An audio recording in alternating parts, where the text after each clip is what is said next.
Él es presidente de la Unidad de Inteligencia Financiera, el director. ¿Cuáles son los tipos de avisos o los anexos que tienen que ser llenados por cada uno de los sujetos obligados? Por un lado, los constructores, los intermediadores, las inmobiliarias tendrán que llenar, lo llenan en el 5A, mientras los desarrollos inmobiliarios estarían en el 5B. Aquí lo importante es reportar las aportaciones que van recibiendo para efecto del desarrollo de los bienes inmuebles. Esta es una de las modificaciones últimas de 2017. Adelante, por favor. Las obligaciones, primero, la identificación de los clientes o usuarios. Hay una iniciativa en este momento en la Cámara de Senadores que, de aprobarse, obligaría no solamente a hacer estos avisos, sino cuando hubiera algún tipo de operación sospechosa, es decir, que ustedes vieran la calidad de la persona y hubiera dudas respecto a que está operando con recursos de procedencia ilícita, evidentemente se pudiera presentar un aviso de forma inmediata para poderle dar seguimiento. La parte más importante hoy en la discusión tiene que ver a nivel internacional con beneficiario final, la búsqueda del beneficiario final, y dos, las personas políticamente expuestas, los PEPs. La pregunta es, ¿cómo pueden ustedes saber cuándo hay un PEP? Pues en realidad algunos serán conocidos, otros no, o conocidas, otros no. Lo que hemos desarrollado es un modelo que ustedes pueden verlo en el portal antilavado, en donde si ustedes ponen un nombre y el RFC, el sistema les comunica a ustedes o les avisa si la persona se encuentra registrado como PEP ante la Unidad de Inteligencia Financiera. No lo queremos hacer público por este tema de la violación al derecho al honor, a la vida privada. Hay una discusión constitucional respecto a la confidencialidad de los datos de los servidores públicos. El acto de identificación tiene que ser en todos los casos, y los avisos cuando tenemos más de 8,025 UMAS por cada acto de operación o por la acumulación de operaciones, particularmente en el ámbito del desarrollador. Adelante, por favor. Los plazos, como todos sabemos, a más tardar el 17 del mes inmediato posterior a la realización del acto, en medios electrónicos, a través del portal antilavado que tiene la UIF con el Servicio de Administración Tributaria, y bueno, están en los formatos oficiales a los que ya me referí. Adelante, por favor. ¿Qué nos pide Gafi? ¿Qué nos pide Gafi? Primero, que tengamos avisos de 24 horas. Segundo, Gafi está pidiendo que se generen auditorías internas o externas para poder darle seguimiento a los casos en materia de PLD. ¿Qué implica esto? ¿Una actividad que va a suplir al SAT? La respuesta es no. Los procesos de verificación del SAT van a seguir, pero lo que se está planteando en esta iniciativa de reformas en cumplimiento a las recomendaciones de Gafi es que pueden ser los consejos de notarios, por ejemplo, se pudieran generar capacitación y pudieran generar una revisión interna o externa. Pienso en cómo funciona el notariado en España. España ha generado una oficina intermedia entre el Estado y los notarios para poder tener la información y cruzar las bases de datos de los avisos y poder entonces estar detectando casos cuando una persona física o moral está generando transacciones, registrándolas ante la fe de distintos notarios públicos para efecto de fraccionar toda su operación. Creemos que esta parte es una parte fundamental, y lo más importante pues no solamente es cumplir con los parámetros internacionales, sino estar viendo cómo podemos detener los actos de corrupción en el país. La corrupción genera desigualdades sociales, concentración de la riqueza, y sí nos genera un riesgo a la economía y al sistema financiero. Adelante, por favor. La presentación de notarios, como ustedes saben, del 17 del mes inmediato posterior a la realización del acto de la operación, esto hasta que se emite la escritura correspondiente a partir del sistema de Declaranot. Adelante. Por tanto, esta sería la línea de tiempo en donde se plantea desde la entrada en vigor de la Ley de Prevención, la entrada en vigor de las disposiciones y cómo sucesivamente se han mantenido estos criterios. Hoy la iniciativa ya habla de utilizar los sumas para hacerlo acorde, en vez del salario mínimo, para hacerlo acorde al mandato constitucional previsto a partir de la reforma del 2016. Adelante, por favor. Bueno, este es un modelo de cómo serían los montos de la operación. Como ustedes saben, tenemos ya restricciones en materia de uso de efectivo, precisamente por lo que les estaba comentando, cheques o transferencias electrónicas. Y creemos que la parte fundamental de nosotros es tener una gran interlocución con ustedes. Eso es muy importante, que la interlocución y la información que ustedes nos den nos sirve precisamente para poder generar casos y que esos casos sean llevados ante los órganos de procuración de justicia y de impartición de justicia. Ese es el objetivo central. El presidente lo que me ha instruido es que todo lo que encontremos irregular sea denunciado. Todo lo irregular sea denunciado. No podemos estar más de acuerdo con usted, doctor, desde el punto de vista de que hay que hacer un compromiso y un cumplimiento internacional y evitar todos estos delitos que se han venido provocando y utilizando la banca internacional, la propia banca, para el lavado de dinero. Ahí estamos increíblemente de acuerdo y al mismo tiempo estamos muy preocupados. Estamos muy preocupados desde el punto de vista del asesor inmobiliario, propiamente hablando, tocando el tema en la ley antilavado, en lo que viene siendo el artículo 17, en esa fracción quinta, donde habla de desarrolladores, habla también de los comercializadores, que somos los corredores inmobiliarios, y habla de los notarios. Y nos hemos dado cuenta, nosotros argumentamos que hay una duplicidad en esta información, porque nosotros no recibimos dinero, ni permitimos que se acepte dinero en el intermedio en lo que se hace una compraventa. Lo que hacemos, a lo más, es llegar a una promesa de compraventa que luego se va a transmitir a una notaría y en la notaría se firma y se fondea la operación. Por eso nosotros nos referíamos a que encontramos una duplicidad en la operación para efecto de los avisos. Entonces, porque la misma exactamente información que presenta un fedatario público la estamos presentando nosotros. Entonces, ahí es donde pensamos que hay duplicidad y a lo mejor usted puede decir que dentro de los 24 millones de avisos que tienen ahí en el algoritmo diga, no, pues es que este ya lo tenía o este ya lo tenía. Ahí es donde pensamos que nosotros no estamos simplificando los avisos. Y la pregunta que traía preparada en ese sentido era que si usted estaría de acuerdo en apoyarnos en que se está duplicando esta información y en que nosotros no tuviéramos que presentarla. Me gustaría saber, con esta aclaración desde el punto de vista de lo que somos los corredores o asesores inmobiliarios, si usted todavía cree que sí nos corresponde o que nos debe corresponder. Sí. A ver, déjame plantearlo así. Puede darse el caso de que se haya iniciado un procedimiento con ustedes que no termine por formalizarse ante una escritura pública, por cualquier causa, no se materializa la operación, pero por eso me refería a los dos momentos. Creo que hay un momento cuando ustedes empiezan a desarrollar este proceso para generar una promesa de compraventa, y el otro momento es cuando ya se materializa, efectivamente donde ya está el recurso. Pero este aviso previo que ustedes dan nos permite tener conocimiento y poder tener una información complementaria. Digamos, mi punto de partida sería ese, y tiene que ver con una interpretación que ya ha hecho la Unidad de Inteligencia Financiera. Por supuesto que la podemos revisar en términos de la propia Ley de Prevención, más bien del reglamento, del artículo 15 del reglamento de la Secretaría de Hacienda. Nosotros podemos hacer la interpretación de la ley. Ustedes pueden volverlo a plantear, pero digamos, lo podrían volver a plantear y si quieren discutámoslo. Pero en este momento lo que tenemos es, digamos, la postura de que se trata de dos momentos diferentes y dos situaciones diferentes. Una ya materializada en la escritura y otra la que nos permitiría detectar que hay alguien, una persona física o moral, que está desarrollando una actividad que puede ser vulnerable. También creo que podemos tomar en consideración el estándar internacional. El problema, a ver, nosotros este es un caso particular, lo que ustedes consideran la duplicidad de avisos, pero también déjenme ponerlo en capacitación, auditoría interna, externa, sistemas automatizados, todo lo que nos está pidiendo Gafi. Si nosotros no acompañamos con la interpretación normativa y los diseños en términos del estándar internacional, corremos el riesgo de una recalificación negativa por parte de Gafi. Y la verdad es que no nos conviene.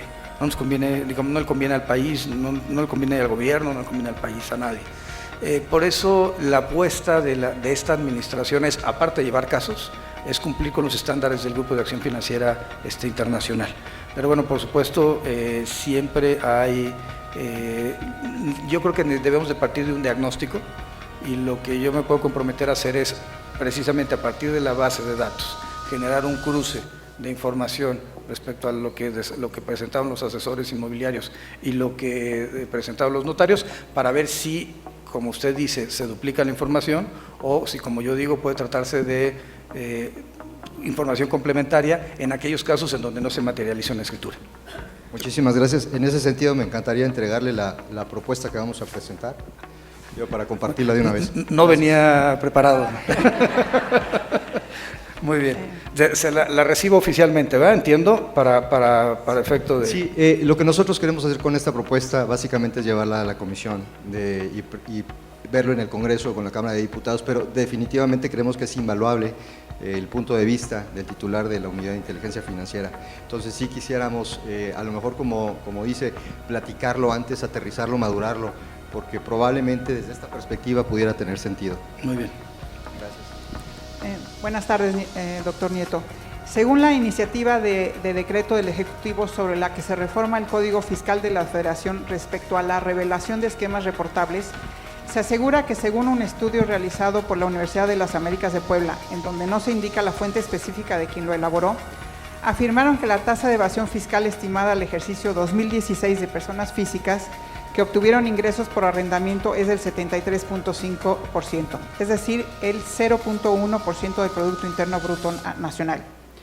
Nos parece que en el artículo 199 del Código Fiscal de la Federación están considerando a los asesores inmobiliarios, fedatarios públicos y notarios como si fuésemos asesores fiscales y obligados a la presentación de esquemas reportables. Mi pregunta es, ¿nos podría confirmar si nuestra actividad causa o no obligación de la presentación de esquemas reportables? Sí, a ver, es un tema muy importante.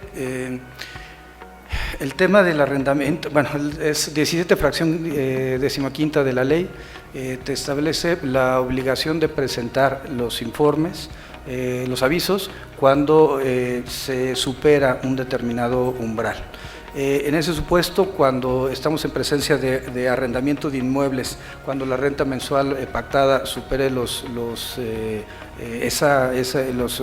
cantidades que están matadas, los 1.805 más, entonces estaremos hablando de que hay una actividad vulnerable y por tanto se tendrá que presentar el reporte. De lo contrario, pues estaremos fuera del esquema de actividad vulnerable y no habría necesidad de hacerlo. Bien, gracias. Doctor, respecto de la nueva Ley Nacional de Extinción de Dominio, que hace poquito entró en vigencia, el 9 de agosto, hemos tenido los comentarios de preocupación de nuestros inversionistas que dicen, híjole, imagínate, me pones a rentar una bodega, uno de mis inmuebles, una bodega que me costó, no sé, 15 millones de pesos, y resulta que pones ahí un malandro que arma metanfetamina en mi bodega y pues yo ni cuenta me doy y de repente sea objeto o instrumento de una extinción de dominio. Nos externan su preocupación y nos preocupa porque han dejado de invertir en el Estado. En nuestro caso estamos muy preocupados porque nuestras ventas han ido tremendamente a la baja, no estamos ganando lo mismo que en otras épocas, estamos preocupados. ¿Qué mensaje le daría usted a los inversionistas para que pudieran estar tranquilos acerca de esta ley y que sigan realizando inversiones en nuestro Estado? Bueno, es un tema fundamental. A ver, y qué bueno, a ver, y qué bueno que así sea. A mí, déjame plantearlo en estos términos. Yo creo que esta es una discusión fundamental, es una discusión, digamos, de toma de posición frente a la realidad y frente al problema. Un poco me recuerda aquel poema de Benedetti, ¿no? Cuando decía de grietas, hay que saber de qué lado de la grieta uno pone el pie. Este es un caso de una situación de grieta, es decir, la extinción de dominio, como mencioné en mi exposición, es un problema para México en razón de que Gafi nos ha mencionado que se trata de nuestra deficiencia más grande, no poder generar decomisos de bienes e instrumentos del delito. Segundo, entiendo la problemática y esto se suma a la discusión que tenemos en el ámbito de las reformas al Código Fiscal, al Código Penal, al Código Nacional de Procedimientos Penales, en el tema de la facturación falsa. Pero creo que es importante que esta discusión la tengamos, digamos, absolutamente francos de cuáles son los reales alcances de la extinción de dominio. La extinción de dominio implica el acreditamiento finalmente del bien mueble o inmueble, y esto frente a un juez. Por tanto, hay una garantía de audiencia, por tanto, hay un debido proceso, por tanto, no se viola la presunción de inocencia, y lo que se tiene que hacer es acreditar la procedencia lícita del inmueble. Si una persona es dueña de un inmueble y se le renta a un narcomenudista, un narcotraficante, pues en realidad lo que estaría en juego aquí sería acreditar la procedencia lícita de los recursos de la construcción del inmueble, no que se vea utilizado en una actividad de naturaleza ilícita. Al final del día, pues no hay penas trascendentes en nuestro sistema constitucional. Sí, a ver, yo creo que esa es una discusión que hay que darla fuerte, y a mí sí, bueno, me gusta el tabaco sin filtro, la comida condimentada, el tequila derecho, entonces me gustan las discusiones fuertes. Yo creo que en este punto en particular no podemos dar marcha atrás, pero sí hay que darle certeza a las personas de que, uno, hay que tener confianza en el Poder Judicial de la Federación, porque van a ser las instancias que van a resolver los casos de extinción de dominio. Dos, que el que tenga una persona que haya hecho su patrimonio y ese patrimonio sea explicable, pues evidentemente no tiene ningún problema. El problema tiene que ver cuando pues, una persona pues, no podría explicar. Insisto, un líder sindical que ganó 140,000 pesos en un año no puede explicar la adquisición de 2 bienes inmuebles por más de 10 millones, más otros 10 millones de flujo de efectivo. Entonces, el tema tiene que ver con la razonabilidad. Pero el mensaje es muy claro, los inversores deben tener confianza, no se trata de perseguir más que a las personas a las que se tiene que perseguir, y al contrario, creo que la posición por lo menos del secretario de Hacienda, es una posición muy clara. Lo más importante es la economía, necesitamos que la economía funcione. Vamos a vivir un proceso global de recesión, ¿no? Muchos de los 20 en realidad no, 19 países que forman parte del G20, porque la Comunidad Europea no es un país, 18 se encuentran ya en condiciones de desaceleración económica, pero la única forma de poder salir adelante pues tiene que ver con dos cosas: inversión pública y la necesidad evidentemente de que ya se vayan licitando todas las obras del año 2020 en este momento, y dos, evidentemente la inversión privada. La posición del ingeniero Carlos Slim ha sido, yo creo que paradigmática en este tema. Necesitamos generar inversión privada para poder generar espirales de crecimiento. Yo creo que los programas sociales van a funcionar, pero es una apuesta a mediano plazo. Es decir, mientras tanto, se van nutriendo de recursos a los grupos sociales menos favorecidos para que vayan teniendo consumo en sus zonas. Pero lo más relevante, o el desarrollo, no hay otra forma de que se dé sin la participación de la iniciativa privada. Y el gobierno debe ser un facilitador y nunca un obstáculo. Por tanto, la extinción de dominio, ustedes piénsenla, que está pensada en cómo afectamos al corrupto. Perdónme, que se generó un rancho de las más grandes de las dimensiones de Chihuahua, o que tiene cuentas bancarias en millones de euros en Andorra, o que simple y sencillamente utilizó los programas sociales en su propio beneficio para comprar ganado en Nueva Zelanda. Es el caso particular de un exgobernador en Nayarit. No se trata bajo ninguna circunstancia de perseguir a la iniciativa privada. Al contrario, se trata de dar herramientas para que se puedan seguir desarrollando y pensar que la extinción de dominio, va en contra de la corrupción y va en contra de los grupos delincuenciales, particularmente del narcotráfico. Creo que esa tiene que ser la apuesta. Nosotros estamos apostando por llevar, déjenme plantearlo así. Empezamos con el robo de hidrocarburos, después trata y tráfico de migrantes, tras las amenazas de Trump, después combate a la corrupción, empresas fachadas y factureras, ese era el cuarto tema, y hoy creo que el tema central de la UIF es narcotráfico. O sea, tenemos que generar una mecánica de que, como el presidente no quiere combatir la violencia con violencia, entonces la única forma de combatirla es vía la extinción de dominio, vía el congelamiento de cuentas. Creo que ese tiene que ser el camino. Les funcionó a los colombianos. hace 20 años, les funcionó a los italianos. Yo creo que tenemos que estar apostando a eso, apostar a los diseños institucionales y que las instituciones sirvan para lo que fueron diseñadas. Muchas gracias. Muchas gracias, doctor.